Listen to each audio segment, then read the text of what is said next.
大家好啊，貓貓 Lady 啊，今日再落去下低嗰間飯團嗰度啦，再買飯團食係啦，同大家睇下，同大家試一試。咁咧今日咧就佢都係即係35蚊啦，即係叫套餐價啦，係啦。咁我上次就食咗嗰個雞肉，雞肉。嗰個湯嘅，即係雞肉豆乳湯嚇。上次個湯都幾好飲嘅，係啦，熱辣辣嘅都。咁今次咧我就試下呢一個佢叫雜菜番茄湯啦，係啦，叫雜菜番茄湯咁樣嘅。今日試呢個。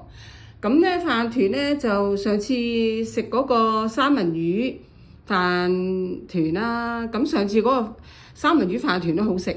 係啦，三文魚就即係少少啦，咁樣做餡啦，咁樣。咁今日見到有呢個叫做野雜菜大豆，係啦，咁就即係都係飯團啦，咁就買嚟試下。呢個就冇肉嘅，今次呢個係好似係大豆，應該係大豆嚟嘅啫。佢就話100%係使用呢個魚米啦，係啦，咁啊試下啦，試下好唔好食啦。係啦，咁樣就都係35蚊啦，係啦。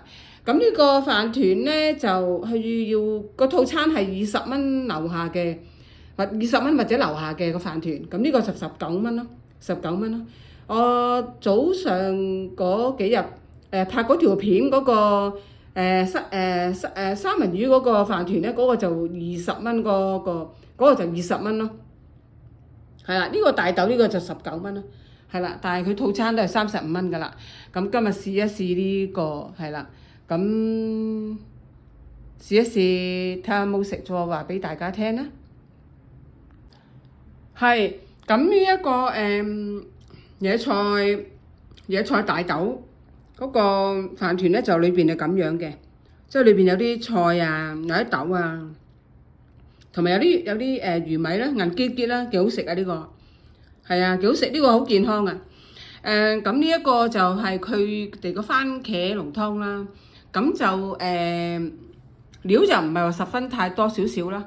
咁但係都酸酸地嘅，酸酸地幾開胃嘅，係啦。咁少少地咁都夠食，係啦，少少地都夠食。好啦，今日同大家睇到呢度啦，好啦，拜拜。